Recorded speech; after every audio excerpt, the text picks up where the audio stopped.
Bienvenue au webinaire Éclore porté par la Cité des métiers de Marseille et de Provence-Alpes-Côte d'Azur. Je suis extrêmement ravie d'être ici à vos côtés. On est sur un format de webinaire plutôt spécial et inédit, à la fois au sein de l'ISBA TP, à mes côtés, Madame Kussner et Monsieur Bouchiki, et également des personnes qui nous suivent à distance. Donc, du coup, pour ce format à la fois en présentiel et à la fois en distanciel. Je vous invite à rester avec nous 1 heure à peu près. On est ensemble jusqu'à 14h30.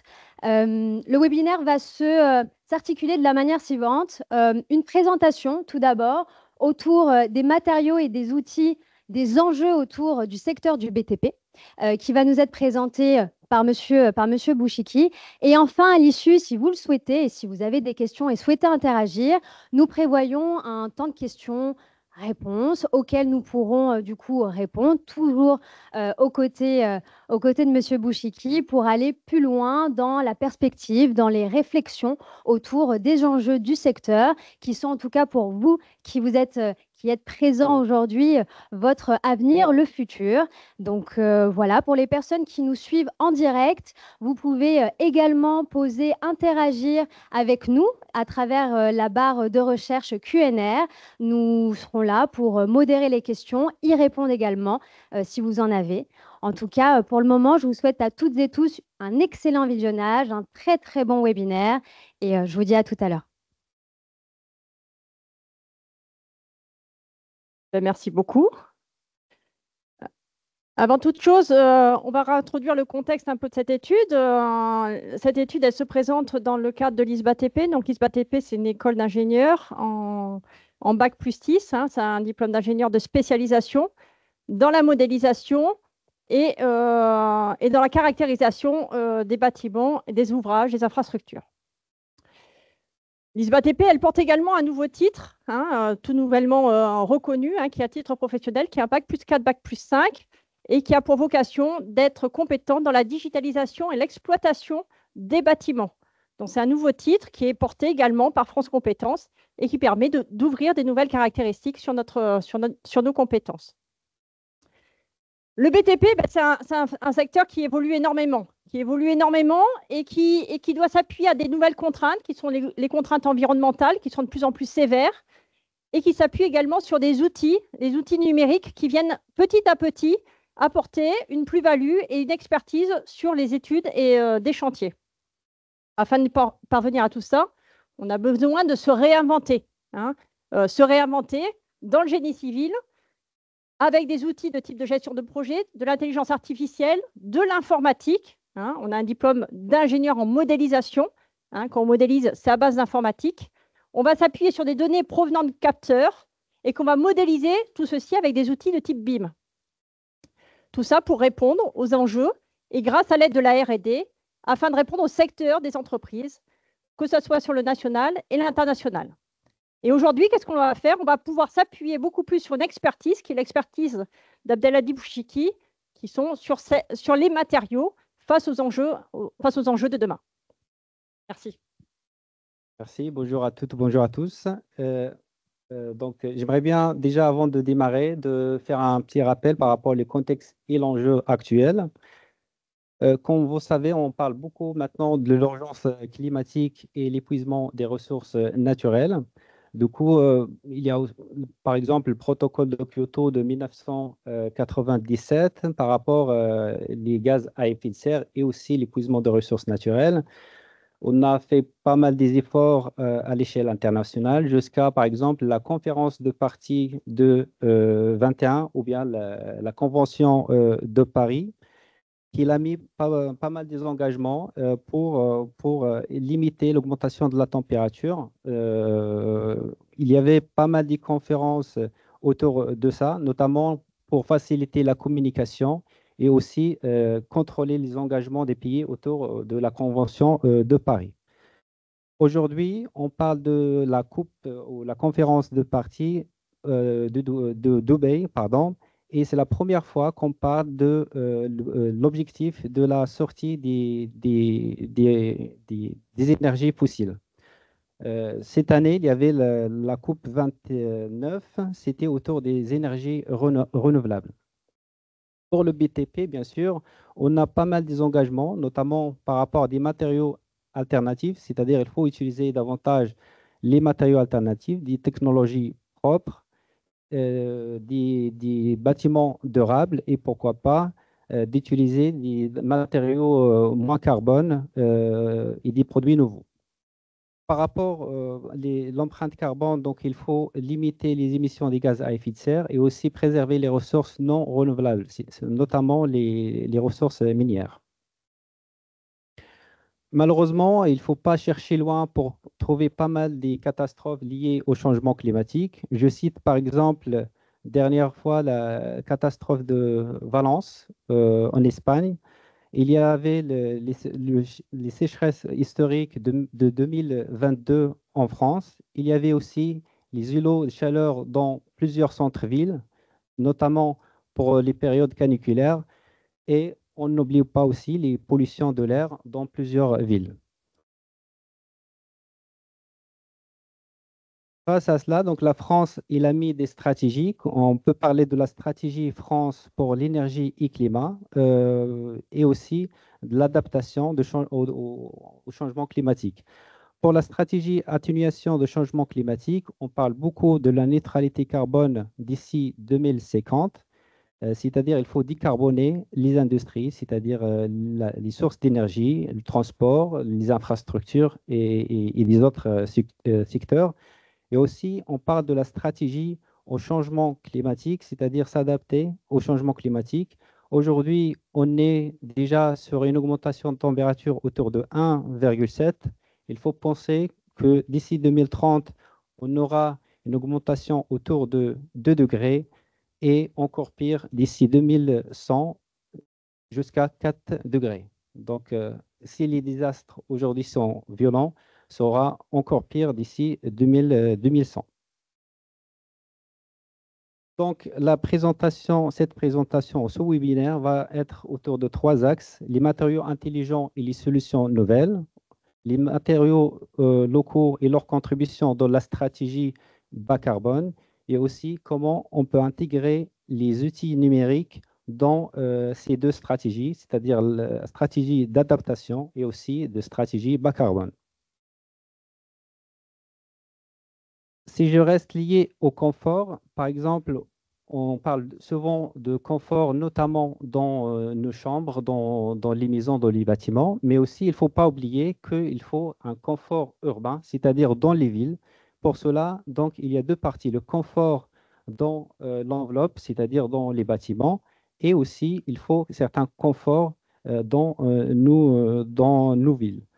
Je donne l'exemple de la métropole de Nice. D'après des études sur des modélisations bioclimatiques, on constate qu'il y a pas mal des zones très chaudes, notamment des quartiers où il y a beaucoup des infrastructures, il n'y a pas des espaces verts et du coup, il y a beaucoup des endroits, des îlots de chaleur dans des quartiers, notamment dans le centre-ville. Plus qu'on est sur des zones loin de centre-ville, plus qu'on a moins de ces îlots de chaleur. Également pour la ville de Marseille, après certaines études au niveau de microclimatique de certains quartiers, on constate également des problématiques liées au confort thermique et l'apparition des îlots de chaleur. Je vous donne, par exemple, sur le quartier de Noué, si on reste sur la même infrastructure d'aujourd'hui, en 2017, on enregistre déjà des températures très élevées et du coup, d'ici 2050, c'est encore pire. C'est-à-dire, sur les mêmes infrastructures, on aura des effets très impactants sur l'être humain. Quelques chiffres alarmants, notamment par rapport à la température à l'extérieur. Dans les périodes caniculaires, on peut enregistrer jusqu'à 90 degrés à l'extérieur, c'est-à-dire dans nos rues. Moins 50% de patrimoine arboré, c'est-à-dire à Marseille. Et sans oublier aussi la submersion marine d'ici 2100 qui sera autour de 3 mètres en plus. Donc, c'est très compliqué à gérer tout ça. Il faut réagir. Et comment? Donc, il y a deux parties. Il y a la stratégie à ramener des espaces verts à l'intérieur de nos villes, à l'intérieur de nos quartiers, et aussi de changer nos infrastructures et proposer des revêtements clairs qui absorbent moins de chaleur par rapport aux revêtements sombres et parfois et noirs qui absorbent beaucoup de chaleur. Du coup, dans les périodes caniculaires, on a ces problématiques des îlots de chaleur.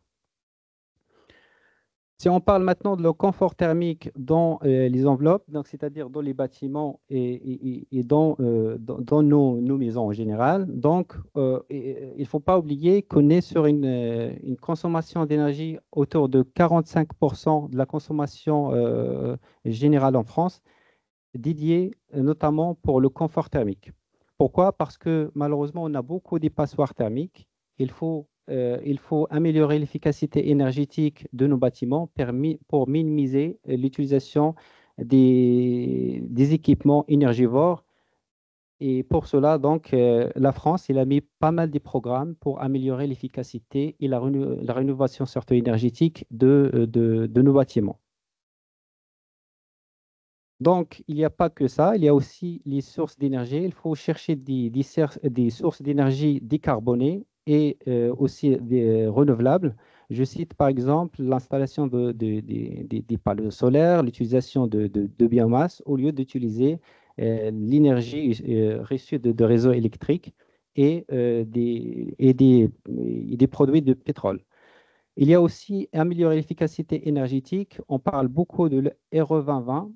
Donc, c'est dans ce sens, on essaye d'améliorer l'efficacité par l'isolation de nos logements, mais également, on essaye d'utiliser des autres produits ou des autres matériaux intelligents qui sont capables de stocker l'excès de l'énergie quand il y a l'excès de l'énergie et régénérer cette énergie en cas de besoin. C'est-à-dire, on n'utilise pas des moyens de climatisation, mais plutôt des moyens très, très simples pour stocker et régénérer cette énergie.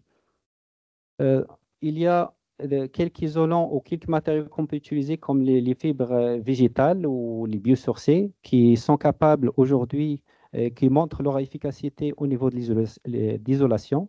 Et sur les parties matériaux, j'ai proposé donc je vous propose le matériau à changement de phase comme exemple. C'est-à-dire, si on est le matin, il y a beaucoup d'excès de chaleur, donc au lieu d'utiliser des appareils pour dégager cette chaleur, on peut la stocker dans ces matériaux à changement de phase. Et le soir, au lieu d'allumer, par exemple, le chauffage, on peut générer cette énergie. Et du coup, on n'utilise pas des climatiseurs ou bien des appareils énergivores, mais juste ces matériaux-là, ils stockent, ils régénèrent cette énergie. Il y a pas mal d'exemples. Par exemple, scénario d'été. Donc, aujourd'hui, on est capable d'installer des moyens qui sont capables de stocker cette énergie. Dès que l'air est très élevé, donc on a un stockage d'énergie. Après qu'il y a, le soir où il y a perte d'énergie de l'extérieur, issue de l'extérieur, on peut stocker, régénérer cette énergie à travers les matériaux à changement de phase. Parlons maintenant des matériaux locaux et leur contribution dans la stratégie bas carbone. Comme vous savez, on a pas mal d'éléments clés comme pour former le béton, notamment le ciment. Donc, il y a beaucoup des travaux autour des ciments décarbonés, puisque c'est responsable presque de 90% de bilan carbone de béton. Donc, on parle beaucoup de clinker comme le responsable de carbone dans le ciment. C'est pourquoi on met certaines additions dans le ciment. On essaye de s'orienter aussi vers des autres liants comme le géopolymère, les alcalis activés et le sursulfaté. Également, on peut travailler sur les granulats, c'est-à-dire au lieu d'utiliser des granulats issus des ressources naturelles, on peut s'orienter vers des granulats issus de recyclage et de valorisation. Il y a aussi des autres ressources comme le biomasse et les déchets de BTP. Et pourquoi pas d'utiliser des déchets comme les déchets de sédiments de dragage comme des matériaux alternatifs également. Il y a aussi des produits innovants ou bien des technologie propre. Je parle ici rapidement d'IMOS minéral, issu des déchets minéraux. On peut l'utiliser comme isolant. On peut utiliser par exemple les bétons fibrés pour minimiser la quantité de ciment et la remplacer avec des fibres. Et pourquoi pas le béton cellulaire qui à la fois, on peut à la fois l'utiliser comme porteur, c'est-à-dire un élément porteur, mais qu'il y a certaines efficacités au niveau de l'isolation thermique. Au niveau de la région sud-est, par exemple, on a pas mal de ressources géosourcées. Donc, on est capable d'extraire notamment des granulats calcaires et silico-calcaires, mais également, on peut trouver la terre, l'argile pour construire des maisons, notamment si on l'utilise directement, ces terres crues, pour construire des éco-bâtiments. Le problème dans la valorisation de certains déchets, c'est la validation de produits. Donc, il faut passer par plusieurs phases. Il y a la phase de caractérisation et de traitement. Et donc, il y a la caractérisation physico-chimique, par exemple, validation environnementale et l'activation. Il y a aussi la partie optimisation de mélange à travers la quantité des additions qu'on peut utiliser. Il y a le bilan technique et à la fin, on peut aussi regarder leur durabilité et leur pathologie. La phase finale, c'était autour de la validation de ce produit à travers des certificats et des brevets si nécessaire. Donc, on est presque de 70% de temps qu'on doit donner juste pour tous les essais expérimentaux pour valider nos produits. Il y a la partie biosourcée également. La région possède certaines ressources en biosourcée. Je parle ici, par exemple, le paille et la balle de riz. Il y a aussi la paille des céréales et le bois. Ces matériaux, on l'utilise souvent dans la partie isolation. Il répond très bien aux exigences des RE 2020. La partie bois, on peut même faire des grosses œuvres, c'est-à-dire on peut faire des architectures avec le bois et on peut l'utiliser pour des autres applications. Ces ressources dans la région restent limitées et par rapport aux autres régions, puisque, par exemple, le paille de céréales, on produit dans la région que autour de 0,24%. Par exemple, pour la balle de riz, on a une quantité entre 84 000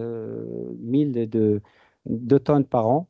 Donc, alors des autres régions, il peut produire plus. Si on part maintenant sur la partie outils numériques, comment on utilise les outils numériques dans la stratégie, soit adaptation, soit bas carbone. Comme vous savez, aujourd'hui, il y a beaucoup d'évolutions, par exemple, de climat dans nos villes, etc. Donc, il faut déjà faire une sorte d'interaction sur des maquettes numériques avant d'aller sur le terrain. Et du coup, il faut prendre en compte toutes ces variables, c'est-à-dire le besoin sur le bilan carbone et la nature des matériaux que je dois utiliser, le phénomène futur que ces quartiers, ces bâtiments doivent résister et résoudre toutes ces problématiques-là pour donner un scénario d'adaptation de ces matériaux pour les années à venir. Pour cela, je me positionne dans le BIM, par exemple, il faut que je comprenne comment il fonctionne. Je dois me positionner. Donc, voilà ma position dans le BIM. Et à la fin, je peux déployer, c'est-à-dire je peux réagir et faire mes interventions autour de la construction. Donc, du coup, c'est un travail collaboratif dans tous les sens, c'est-à-dire ceux qui travaillent sur la partie thermique, ils peuvent voir toutes les données dans la maquette numérique. Ceux qui travaillent sur la dimensionnement ou finances, etc., ils peuvent intervenir autour d'une maquette numérique avant d'aller sur le terrain. Et à la fin, donc, il n'y a pas que le BIM, il y a aussi l'intelligence artificielle. L'intelligence artificielle, elle est nourrie avec toutes les données qu'on a fait expérimentalement et toute l'expérience et les phénomènes aussi. Donc, on peut utiliser ces données-là. On a des capteurs qui peut capter les informations ou l'état de la structure et il peut donner des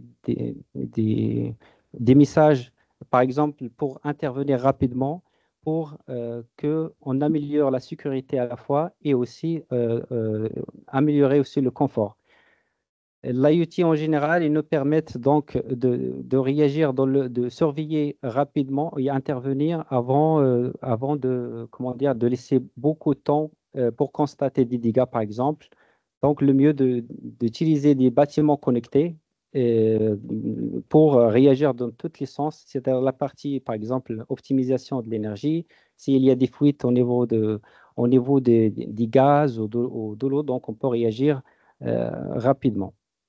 Donc, l'ingénieur d'aujourd'hui, il doit être polyvalent, qu'il a beaucoup de compétences, qu'il a, par exemple, des connaissances sur la partie matériaux, sur actualisation des normes, les ressources qu'il a, c'est-à-dire comme des moyens pour construire, et comme ça, il peut envisager des constructions de l'avenir qui s'adaptent au changement climatique. Et merci pour votre attention.